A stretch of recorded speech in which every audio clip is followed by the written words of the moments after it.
figs off our little brown Celeste fig tree for several weeks now.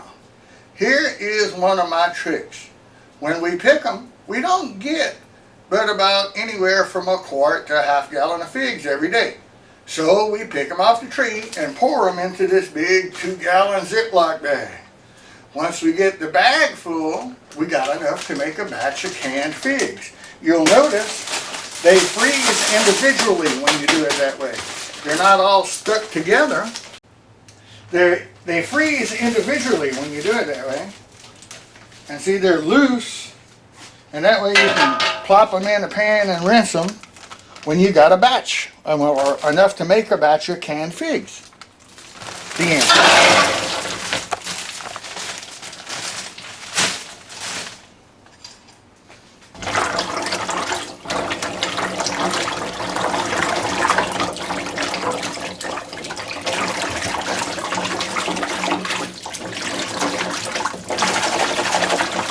Okay, so once you rinse them good, you take the figs one at a time, look at them, snip off the stems, put them in a colander to drain. They're still frozen, which makes the stem snipping easier.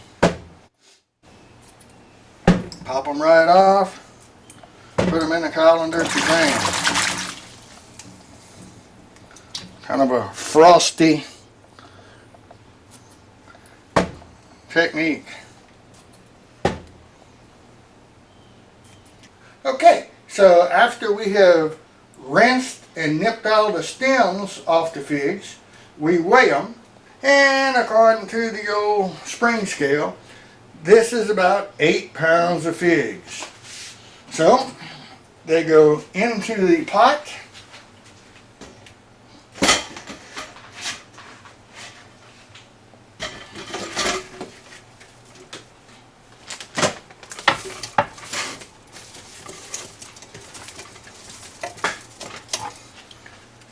And we got room for a few more.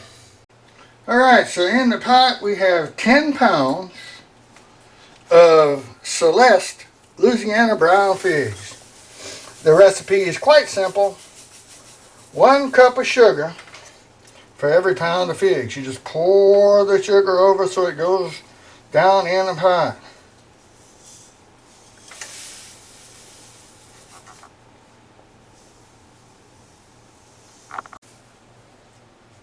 Eight,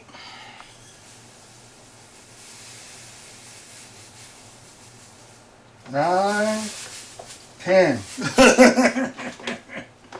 Now, okay, that's all this time-honored recipe calls for, is for every pound of figs you add 1 cup of sugar.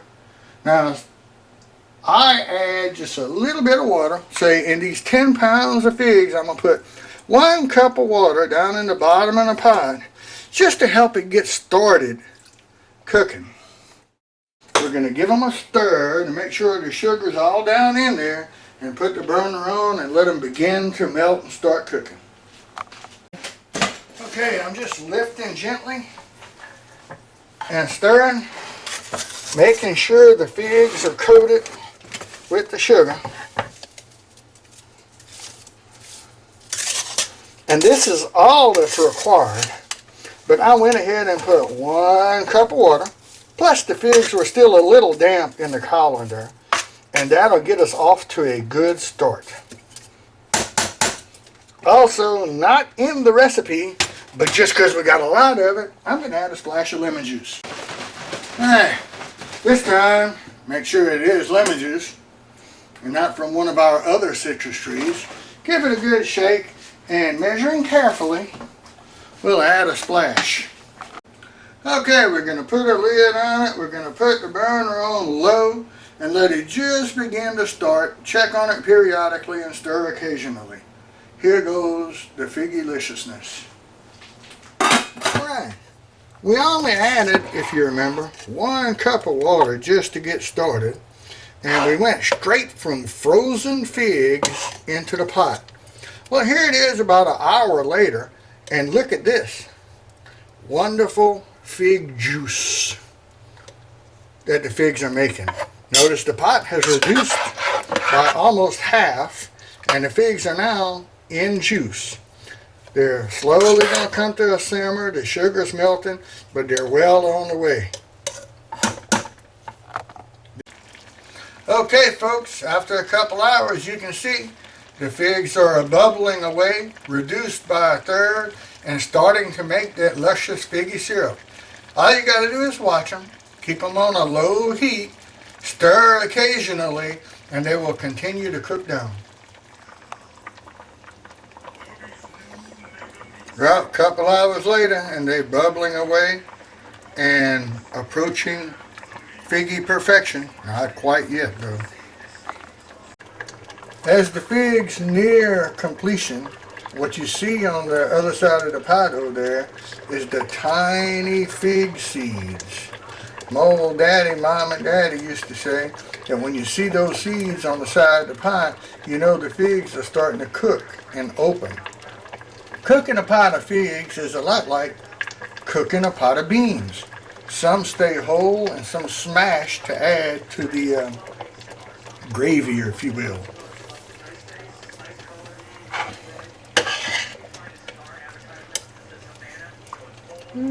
Breaking down nicely. Those are the cooked ones that break down. And there are still some that stay whole, and that's what you're looking for, is a happy medium. These need to reduce a little more and cook a little more. Notice they're, instead of the fresh color, now they're brown. The syrup is too. Well, that's what you're looking for. Another half hour or so of cooking down, and they'll be ready for the jars. Still a little bit too many whole ones. Still a little bit too many whole ones for the cooked ones. So we'll allow them to continue cooking. You don't have to stir very often because we have them on a gentle simmer. We'll allow them to continue to do so for a while. Okay, the oven's set at 225. The figs are simmering, and as you can see, the lids are too. Okay, out of the oven comes a jar. Into the jar goes the funnel. Into the jar goes a couple ladles of figs.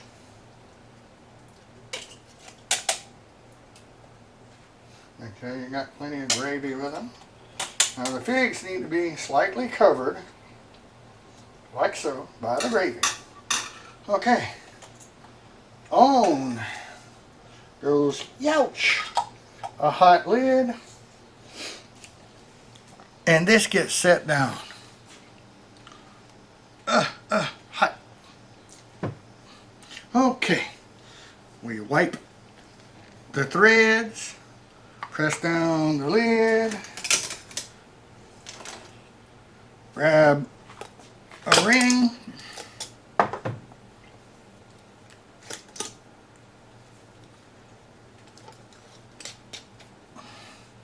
spin it closed, give it a twist. Voila! As you can see, there's just enough gravy to completely cover the figs in a little airspace. Perfection. Okay, figgy fans, 10 pounds of figs, 10 cups of sugar, a splash of lemon juice, and several hours.